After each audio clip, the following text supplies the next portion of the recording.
Hey there, friend!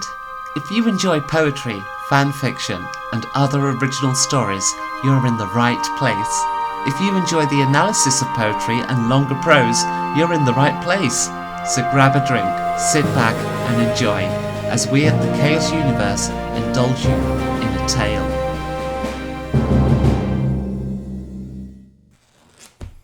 Greetings all! Today I'm going to be responding to a YouTube video by the YouTube channel Silent Studios, because YouTube itself keeps eating my comments to said video when I try to type them. I have points about the video I'd like to make, and I've contacted the creator of the video to give her a heads up that I am planning this response video. Hi and welcome back to another episode of Creative Writing Advice with me, JJ Barnes. If you don't know me, I'm JJ. I am the author of How to Write a Story, which is out now on Amazon. I take you from the beginning all the way through to the end of your story, plus everything in between. I always say this, but the world needs more stories, and I want to try and help make yours one of them. Well, hello JJ Barnes. I am Fjook of Fjook Enterprise, and this channel here, the Chaos Universe, is so that I can share more prose-like things than I do on my main channel. A lot of the advice from your YouTube channel makes it into what is presented on this channel. So thank you for that. So over here on YouTube, I'm doing exactly the same thing. I'm just taking different examples and talking about them, breaking it down, hopefully teaching and encouraging you to find the confidence to write your story. So today I'm going to be talking to you about how to write magical schools. Now, you'll probably be aware of this, but if you're not, I'll explain it anyway. In fantasy stories, mostly urban fantasy, but it doesn't have to be, they are often featuring some kind of school or establishment where the magical people, the witches, the wizards, the whatever you're writing about, can congregate. So far I'm on board with, and that sounds like a great topic with advice on many ways to go about creating a place to teach people with magic, powers, and the like. I hope that you go into the benefits and the cons of what type of magic school people should use in the world and why. Your Harry Potter is the perfect example. I mean, I'm sure that's the first one that springs to everybody's mind. Hogwarts. So this is a frequently occurring thing, and I'll explain why.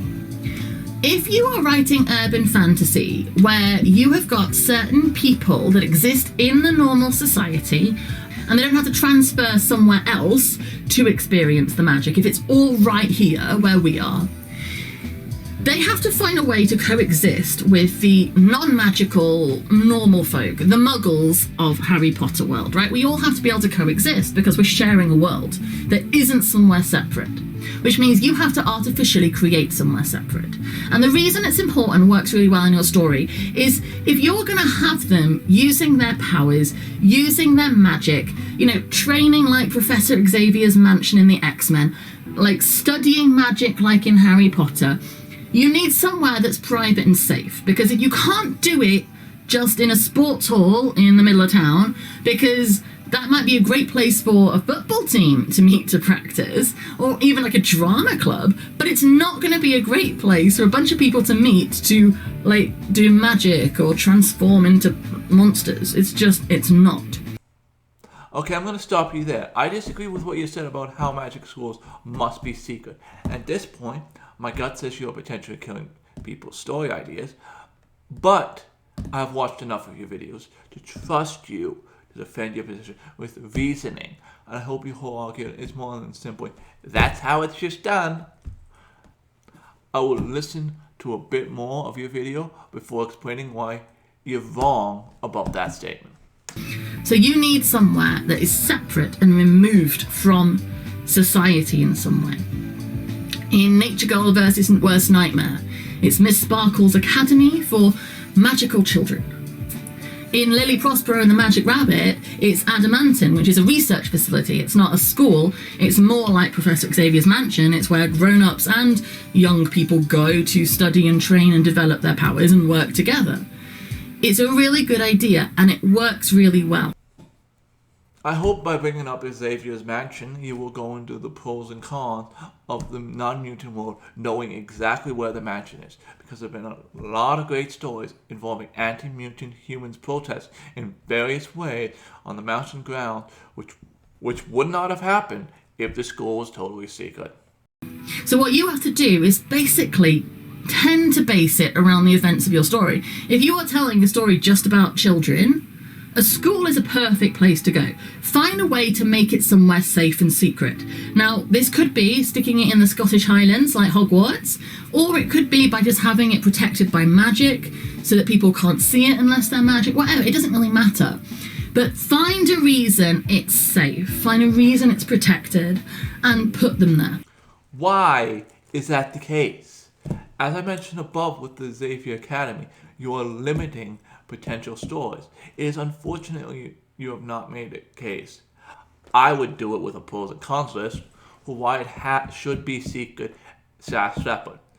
To move away from my X-Men example, in the anime Little Witch's Academy, everyone knows about the school where magic is taught. In fact, the main character is a normal human, a muggle, who wants to be a witch, which is a story that would not happen if all magic schools in that world were secret.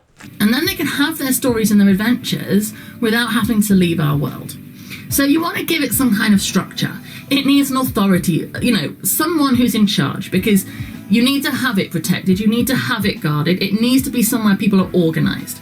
So, for instance, in Lily Prosper and the Magic Rabbit, Karen Archer, she's in charge, she is responsible for that facility.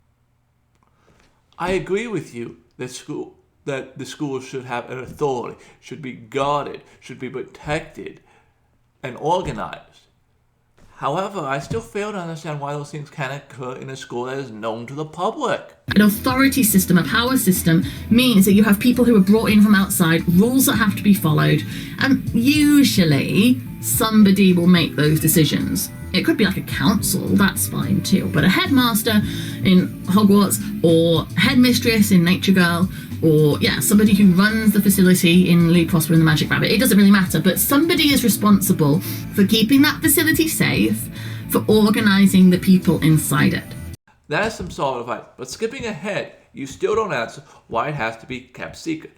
Only that it's the way that some have done it. I highly recommend people watch all your videos, including this Magic School one. They are good videos, though you seem to be missing a few things about why the Magic School need to be secret. So thank you for joining me in this response video, and we at the Chaos Universe will see you in the next video.